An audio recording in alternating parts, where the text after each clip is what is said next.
Well, this is Cluskey, Serious Writers Guild, makehits.com. If you haven't seen any of these before, you'll think there's this weird white-haired guy walking and walking and walking. Because I'm a great believer in keeping fit in the music industry, because we work crazy hours, we do crazy things, and I like to be fit. The fact that I'm going skiing next week has nothing to do with it. I have to be fit for next week. But it's quite a long one this week. I promised that I'd do an in-depth into the latest methodology in having hit records and making, more importantly, making money out of hit records. A bit blowy today, a bit windy. I hope it's not affecting the microphone. Now, there's an awful lot to know about the modern day way of selling.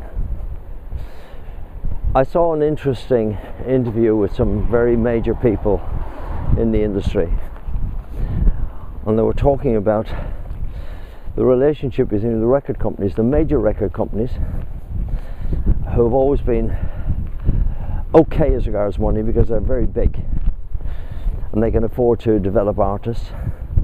But recently they haven't been developing artists as much as the indies. There's always been this enmity between the indies and the majors, because the indies nowadays tend to develop artists. They're very, very keen on developing artists. Now, that put aside, there's now developing a huge situation where the biggies like YouTube and like Facebook and all the other places where they're actually playing music and playing videos have had to do deals with the majors, like the Pandora people, all the major record companies. Now, the major record companies, funny enough, are now almost confined down to two. Universal is the biggest by far, and then you got like Sony, ATV and all those people who are a big conglomerate together. They are now taking about 70-80% of the record money, or the sales money, shall I say.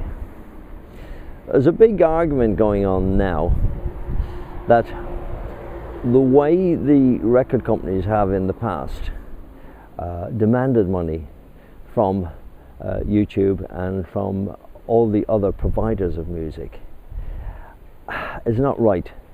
That really we're in the infancy. We're still in 2015, we're still in the infancy of all this. It's all still developing. We haven't even got version 1 yet, you know, and I would think you'll have to get along to version 3 or 4 before there's a proper recognition that money has to be paid. The public are really expecting all of this for free. They're expecting their music for free.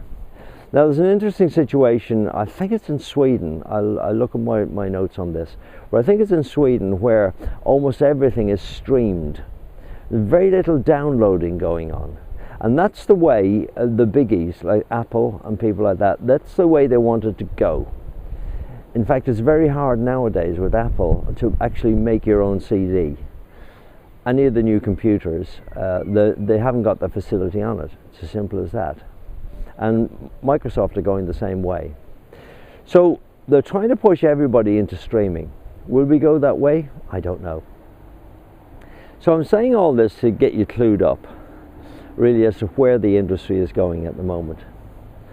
Now, as regards having hits, which is what we're interested in, having hits in music, it's almost got to the stage that you've got to be a little bit slightly illegal in the grey area.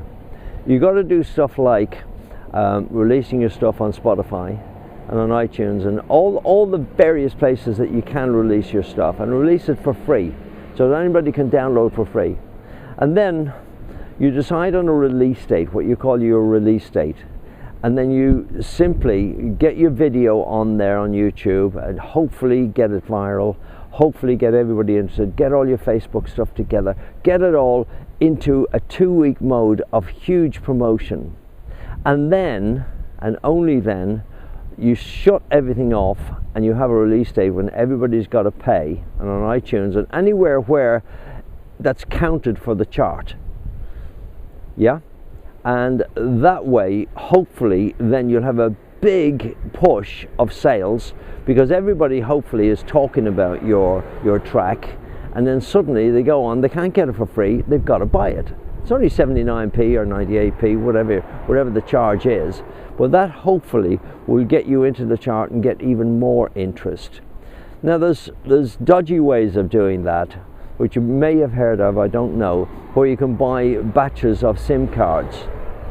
iTunes and people like that are very aware of this bit of a scam that's going on, and they will only allow 5 download sales off one SIM card. Now, but you can buy blocks of SIM cards, and strangely enough, it's as cheap to do that, because you can buy the SIM cards for less money than you get from the download. So you actually make a small profit. The download's going to bring in more money than buying it. Are you with me? Buying the SIM card, and because you in turn will get the royalties back from the providers. I hope that I've explained that. I think I have. In other words, you're getting royalties, you're paying for the SIM card, but the amount of royalties that you get is more than you would pay for the SIM card. That's probably explained it better. But if you want to ring me, if you're a member of the Serious Writers Guild, call me. That's the deal. You can call me with any, and I'll give you this information on the phone, and as it pertains to you. Sorry it's been a bit long this week, but I've had a lot of people asking me about these various ways of doing things, and that's really a brief resume. I mean, the whole thing would take me hours to explain to you. But as I say, you can call me if you're a member of the Serious Writers Guild. Why don't you join? Okay? See you next week. This is Dick Cluskey, Serious Writers Guild, makehits.com. Bye.